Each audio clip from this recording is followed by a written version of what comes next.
Homiladorlik davrida depressiya. Jahon Sog'liqni saqlash tashkiloti ta'rifiga ko'ra, depressiya keng tarqalgan ruhiy kasallik hisoblanadi.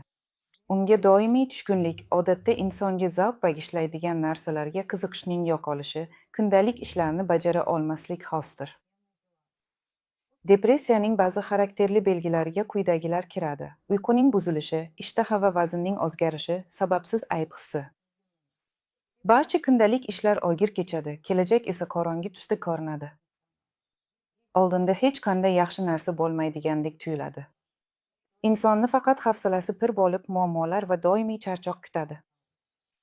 Ba'zi odamlar juda ta'sirchan bo'lishgani uchun bu belgilarni o'qib yoki eshitib, darhol o'zlarida ham shularni topishadi. Shu sababli sizning e'tiboringizni shunga qaratmoqchiman: o'zingizga tashxis qo'yish va ayniqsa o'zboshimchalik bilan davolanish bilan shug'ullanish kerak emas. Agar nimadir sizda haqiqatan ham mavjud bo'lsa, shifokor psixiatrga murojaat qilish zarur. Shifokor tashxis qo'yadi va kasallikni tasdiqlaydi yoki rad etadi hamda tiklanish yoki davolash rejasini tanlab beradi. E'tibor bering, homiladorlikning birinchi trimestrida ham o'zingizda shunga o'xshash belgilarni topishingiz mumkin. Lekin ularni depressiya bilan adashtirmang. Bularning barchasi normal holatning bir ko'rinishi hisoblanadi. Buning ikki sababi bor: gormonal va psixologik. Birinchi trimestrda faol gormonal o'zgarishlar sodir bo'ladi va bu ayol uchun ushbu davrni og'ir o'tkazishning asosiy sababidir. Endi esa psixologik omil haqida gaplashamiz. Ayollarga o'zlarida bo'lgan erkinlik abadiy yo'qolgandek tuyuladi va ular bundan afsuslanishadi.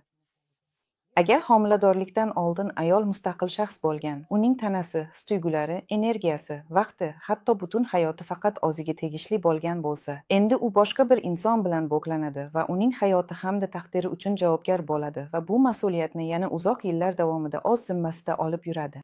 Ko'pchilik hollarda birinchi trimestrda ayol yaqinlaridan tushuncha va qo'llab-quvvatlash olmaydi, chunki tashqi ko'rinishda ayol hali ham avvalgidek ko'rinadi.